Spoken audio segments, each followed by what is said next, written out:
Washington, D.C. wants to be on the record for doing the right thing. Let's keep them in check. The David Webb Show. Visit davidwebbshow.com.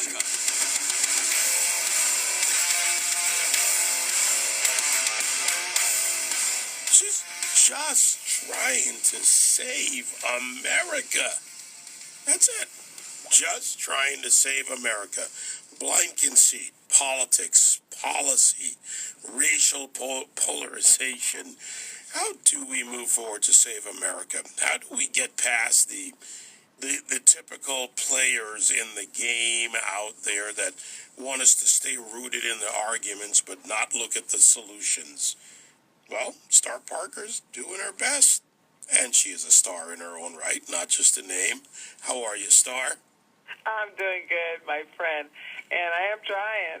You know that. But, I have to tell you, David, you had me, in stitches when you mentioned Shelley's during Ferguson. I don't even know if you remember. During Ferguson, and they asked you a question about Al Sharpton when you were sitting on the couch outnumbered, and you said, Sharpton, he ends up at Shelley's. Well, Shelley's is 2 doors down from my office here in Washington.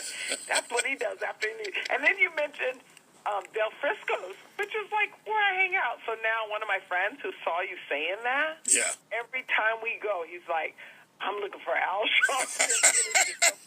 That was like one of the lines. I don't even know if you remember saying it. I do remember.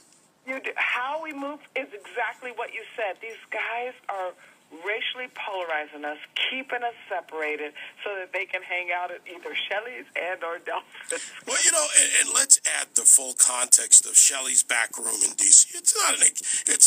I would call it an exclusive place. It's a very nice place. I have no problem going there. I'm unabashed about my capitalism and my free market principles. But, Al Sharpton goes to the National Action Network March. We're out there covering it. He speaks. He leaves while it's still going on. And he runs over to Shelley's so he can, hang out back there. Maybe he's having a nice cigar or whatever. What your audience needs to know also that the hypocrisy of that is Shelley's is a cigar bar. So it has all the elements of Washington. Yes, it has lobbyists, but frankly, when they come after your business, that's when you hire a lobbyist too. So I ain't mad at the lobbyists, but the fact that his ilk keep telling everybody else what they can or can't do, that he then ends up hanging out at a cigar bar. Yeah, and just because I am that, free market guy, my security team and my camera crew and audio, we went over to Del Frisco's, and after a hard hours of work, I took him out to a nice lunch. Why? Because that's how it should work. And next time you're there, you should also go see my friend Chris Faber or Johnny, the sommelier. Chris is the assistant general manager. It's a great place. That, but it depends on which one. If you're talking about the one at Penn, that's different from the one, the city center. Yeah, I'm talking city center. That's right. You're a little further. I'll do that then. I'll do that because you have me interested. And every time, because this is a regular hangout for me, every time I go, I'm like, dang, if Al Sharpton really hangs out here, maybe I shouldn't. But at the end of the day, the questions on the table, what you talked about is that these guys have lied on our community. They keep people trapped in horrible, deplorable situations. They build ghettos through housing policies of HUD. They build despair through food stamp policies and welfare checks. And somebody has to finally say, you know what, guys? Maybe we should change public policy so that people will be able to tap into the American dream. I'm going to pull this out. This is what I used at Oxford in part of my open as I was the third debater. And in a debate that Al Sharpton ducked and lied, he outright lied to Oxford about his many excuses of why he couldn't debate once I was added. And you know this quote from Booker T. Washington. There is a class of colored people who make a business of keeping the troubles, the wrongs, and the hardships of the Negro race before the public. Some of these people do not want the Negro to lose his grievances because they do not want to lose their jobs. There is a certain class of race problem solvers who don't want the patient to get well. Right. It's business. And what I try to approach in blind conceit, not only, I took it from the scripture, Psalm 36, where it says that they just send whispers in their ear. They just can't help themselves. It's deep in their heart. They have no fear of God, so they can't even restrain themselves in their blind conceit. They can't even see how evil or wicked they are. That's what happened yesterday at the prayer breakfast. I was there. The president took the wind out of the room. It was just incredible how blind he was, and he couldn't even see that like 40% of the audience weren't even white Christians that he was taking a slap at. They were from 130 different countries, including Muslims and every kind of religion you can think about that are looking for unity. The whole reason for that whole prayer breakfast was about unity. And which is, by the way, what it always was. And I'm not saying every president is perfect outside of Obama, but even Bill Clinton respected the prayer breakfast as a unity breakfast. But President Obama turned it into a political moment to push his agenda, and I find that deplorable. Because everything that led up to it. No, he actually took the air out of the room because everything that led up to it this time, with all of the crises. But to get to your point, that this is who these folks are, that they're racial polarizers. They've gone into business, and some people look at the shakedown part of the industry to where they might go after Nissan for $450 million settlement, and then Jesse Jackson may get 10% in his organization, or Nissan, who had after they cried racism, paid them out $650 million, and that was undisclosed how much they got from that. But it's even more than that. It's the $900 billion of tax money. It's the means-tested tax money. These welfare programs that not only are they totally just raping the middle class in taxation, but it's cruel to the poor. I mean, what we've done is created ghettos through HUD policy. What we've done is we've forced children into broken schools. Most people don't even appreciate that Michael Brown, when he 2 weeks before he died in Ferguson, he had gotten a degree. His high school diploma.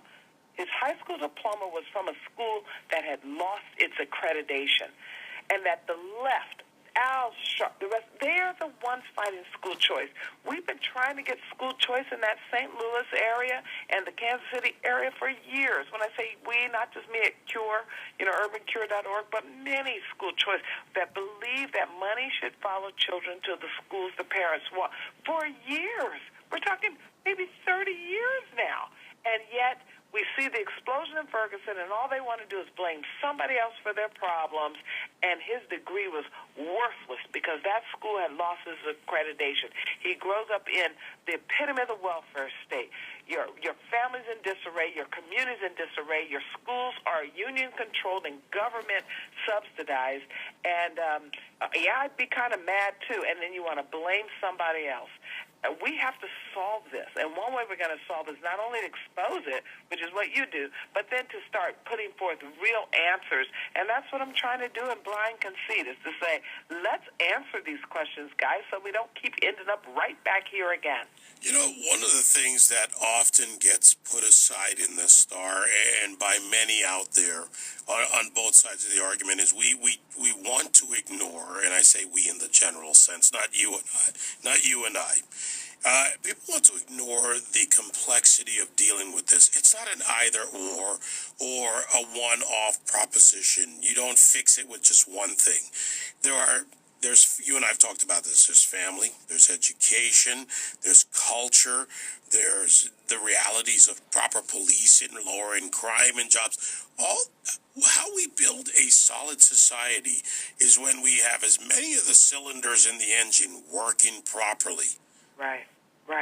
You're absolutely right. And that's why we have to dismiss the left and the Democrats even, because they have this status quo, one-size-fits-all mentality that doesn't allow for discussions on all of these variances that are making, that need to be talked about if we're really going to help people's lives, and we're going to reduce the size and scope of government. You're absolutely right.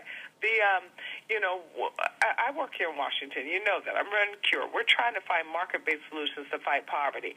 And it's just incredible to me how close-minded absolutely every member of the Congressional Black Caucus is, even though that they oversee communities that are absolutely not working.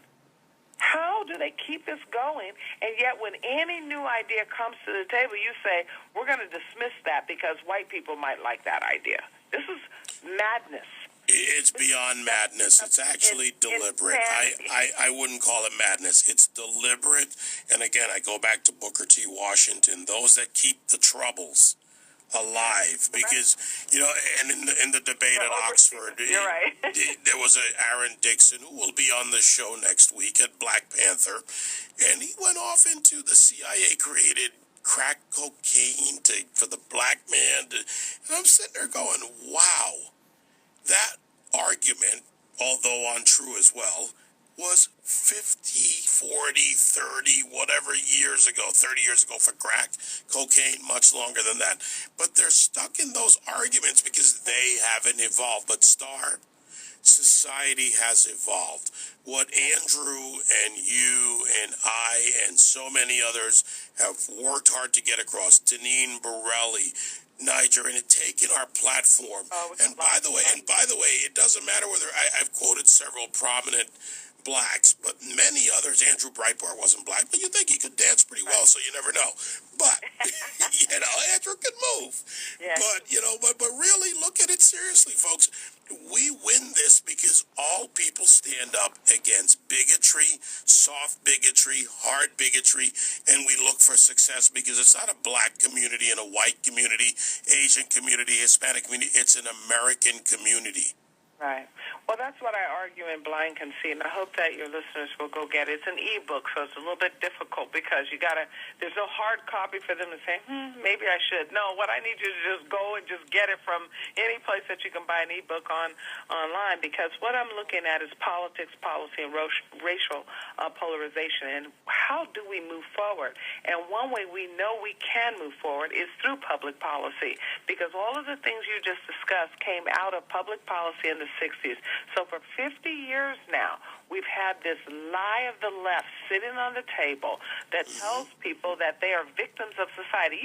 David, I bought that lie. I mean, I really believed that the poor were poor because the wealthy were wealthy, that my problems were somebody else's fault, that I didn't need to mainstream because America was racist, and I ended up just in a total collapsed state. I was on the welfare state for 7.5 years until a Christian conversion just totally unblinded me.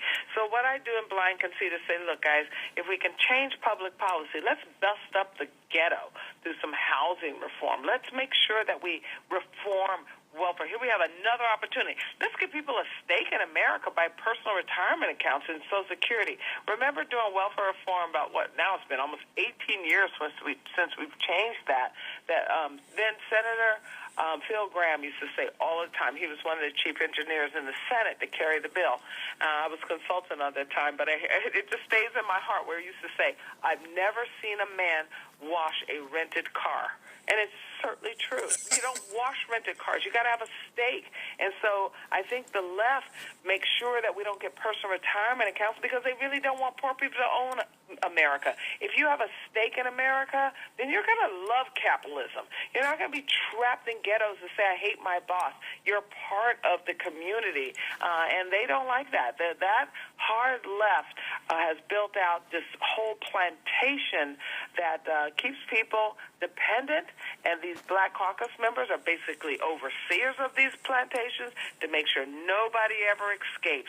So what I've done in Blind Conceit is just compiled a lot of my columns over the last 10 years. You and I have been friends a while. You know that I've been writing for you are prolific, to say the least. I finally just said, let me just pull some together to try to make some sense to say, guys, here's where we can go from here. Let's start pushing against this. We're not going to do it overnight because we didn't get here overnight. But if we keep moving forward and letting people know what Reagan said, the answer to poverty is freedom and personal responsibility, not a welfare state, then maybe more people will get it, and then maybe we can try to actually move America into wholeness again. We can save this country for the rest of the world. Well, you'll hear more of Star Parker when I'm down at CPAC, and we've gone over the plan.